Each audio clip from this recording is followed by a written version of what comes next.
네, 정부가 코로나19 피해로부터 고른 회복을 돕겠다며 33조 원 규모의 추가 경정 예산안을 편성했습니다.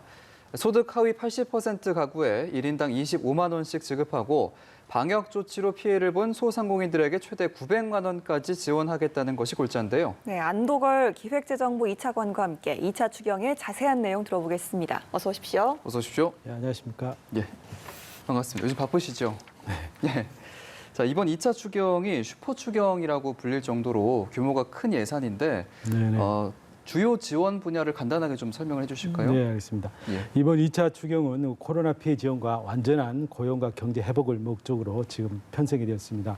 이번에는 국채 발행 없이 초과 세수분만을 활용을 해서 역대 세출 규모 기준으로 가장 큰 규모인 33조 원 규모로 편성을 했습니다. 예. 추경 편성 분야를 크게 네 가지로 나눌 수가 있겠습니다. 첫 번째가 코로나 피해 계층에 대한 지원금 13.4조 원이 되겠습니다. 소상공인 피해 지원금, 그리고 소득 하위 80% 가구에 드리는 국민 지원금, 그리고 카드 소비에 비례해 드리는 상생 소비 지원금으로 구성됩니다. 예. 그리고 방역 지원에 4조 4천억이 지원이 됩니다. 백신 구매 접종비, 그리고 국내 백신 개발과 국내 백신 생산 허브 구축 등을 지원하게 됩니다. 네. 그리고 다음으로는 고용과 민생 안정 분야에 2조 6천억을 지원하게 됩니다. 고용 취약계층에 대한 일자리를 지원을 하고 예. 또한 청년, 영세, 문화예술인에 대한 어떤 생계 지원을 돕게 됩니다. 그리고 마지막으로 지역경제 활성화 쪽에 12조 6천억을 지원하게 되고요. 초과 세수분에 연동되는 지방교부세 보강 등이 주요 내용이 되겠습니다. 예. 네. 아무래도 가장 관심이 좀 많았던 부분이 네. 이제 코로나 상생 국민 지원금일 텐데요. 네. 지원 대상 또 지급 금액은 좀 어느 정도인지 설명해 주시죠. 네. 예, 이번 지원금은 소득 하위 80%에 상당하는 분들에게 이제 드리게 됩니다. 예. 그래서 우리나라 전체 가구가 2,300만 가구 정도 되는데 네. 1,800만 가구 분들이 이제 수혜를 좀 입게 됩니다. 그리고 지급 소득 기준은 건강보험료 납부 기준이 되는 소득 재산 기준을 그대로 좀 적용하게 되는데요. 4인 가구 직장 가입자 기준으로 연소득 1억 원 수준에서 아마 선별이 될 걸로 보여집니다. 예. 그리고 지원 금액은 1인당 25만 원입니다. 그리고 가구 원수에 비례해서 지원하게 됩니다. 따라서 4인 가구면은 100만 원, 그리고 5인 가구면은 125만 원을 예를 들어서 받게 됩니다. 이와 함께 기초수급자 등 소득 하위 10%에 상당하는 300만 명에 해당되는 분들에 대해서는 1인당 10만 원, 그래서 4인 가구 기준으로 40만 원을 특별 지원을 하게 됩니다. 예. 또 캐시백이라고 해서 소비를 평소보다 크게 늘리는 분들을 대상으로 상생 소비 지원금이 1인당 30만 원 한도로 지급이 됩니다. 예. 아마 실제 수혜는 소비 여력이 크신 상위 소득 계층에 집중될 것으로 예상이 네. 됩니다.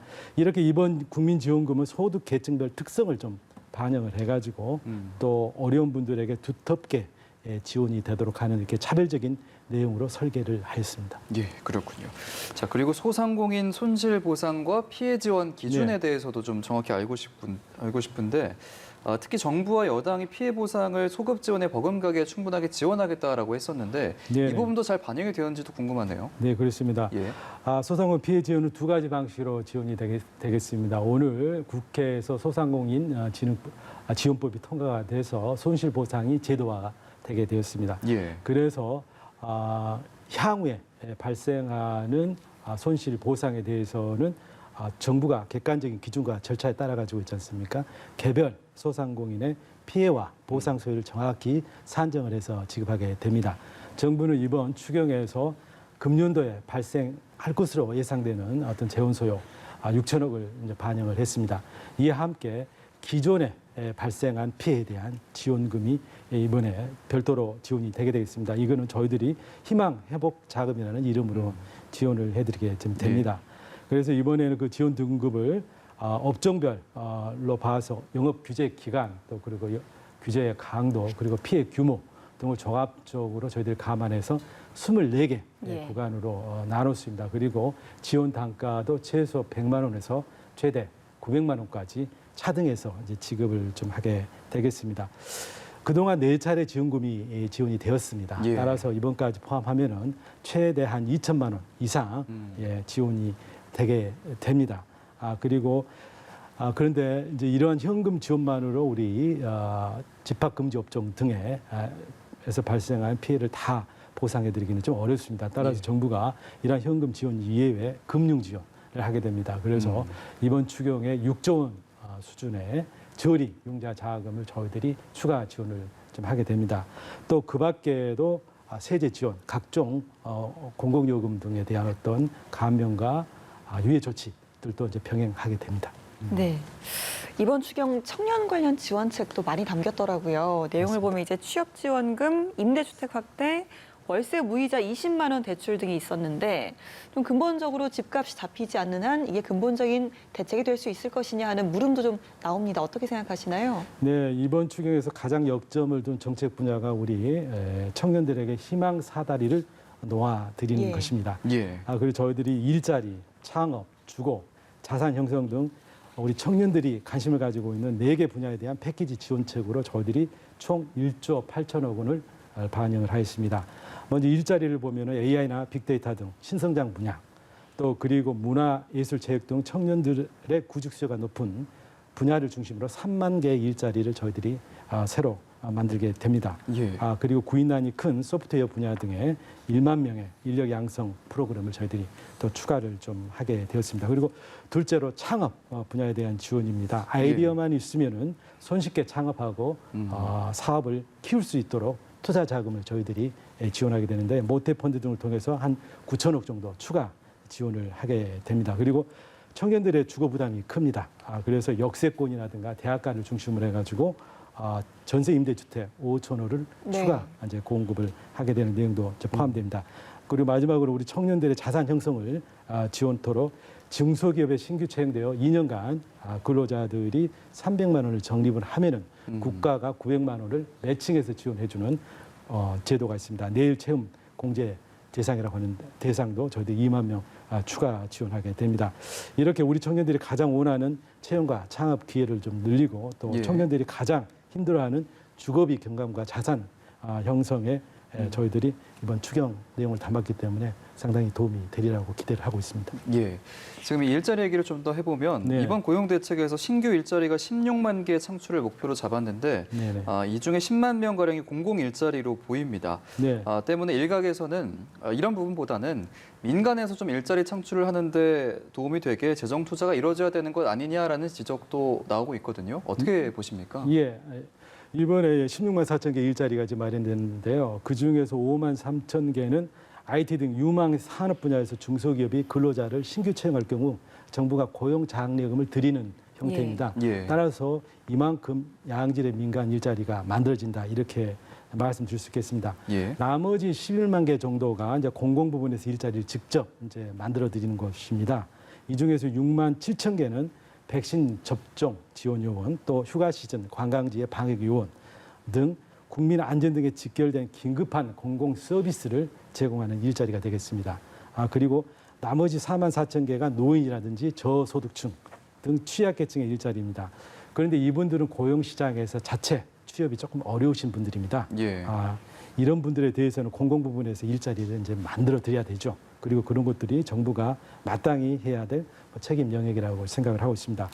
정부의 이러한 재정 지원을 통한 일자리 지원과 함께 저희들이 시스템 반도체, 바이오헬스 등 빅3 신산업 육성 그리고 다각적인 민간 투자 촉진 시책들 저희들이 집중 병행할 겁니다.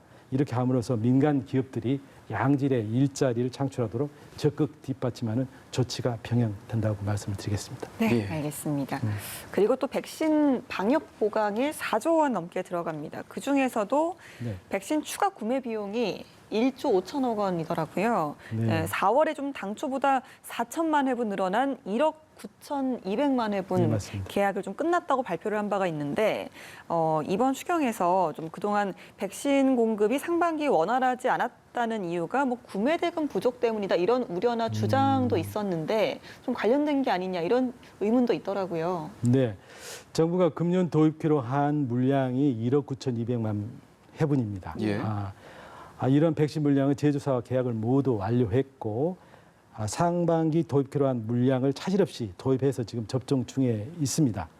따라서 재원이 부족해서 필요한 백신을 제때 구매하지 못했다라는 것은 전혀 사실과 다르다 이렇게 말씀을 좀 드릴 수가 있겠습니다. 예. 이번 추경에 반영된 백신 구매 비용이 이제 1.5조 원인데요. 기계약한 1억 9,200만 회분의 구매 대금 중 지급 일정상 하반기에 있지 않습니까? 지급해야 될 소요와 함께 향후 변이 바이러스가 예상이 됩니다. 그래서 정부가 내년에 도입해야 하는 백신 구매 비용, 또 저희들이 금년에 또 선급금을 지급해야 됩니다. 이런 소요들이 지금 반영되었다라고 말씀을 드리겠습니다. 예, 그렇군요. 자, 그리고 국채 원리금 상환액이 작년에 76조 원대, 올해가 83조 원대로 매년 늘고 있는 것으로 나타나는데 네. 2조 원 정도를 더 갚는 걸로는 이 재정 건전성 우려 해소엔 좀 부족하지 않지 않겠느냐 이런 걱정도 있거든요. 어떻게 좀 전망을 하십니까? 네, 이번에 이제 추경을 편성하면서 초과 세수분 중 2조 원을 국가 채무를 줄이는데 이제 사용을 하게 됩니다. 예. 이러한 규모는 역대 추경과 비교해서 가장 큰 폭의 국채 감소가 동반되는 경우라 할 수 있겠습니다. 그리고 작년에 발생한 세계 잉여금 중에서 1조 7천억을 저희들이 국채 상환에 또 사용을 하게 됩니다.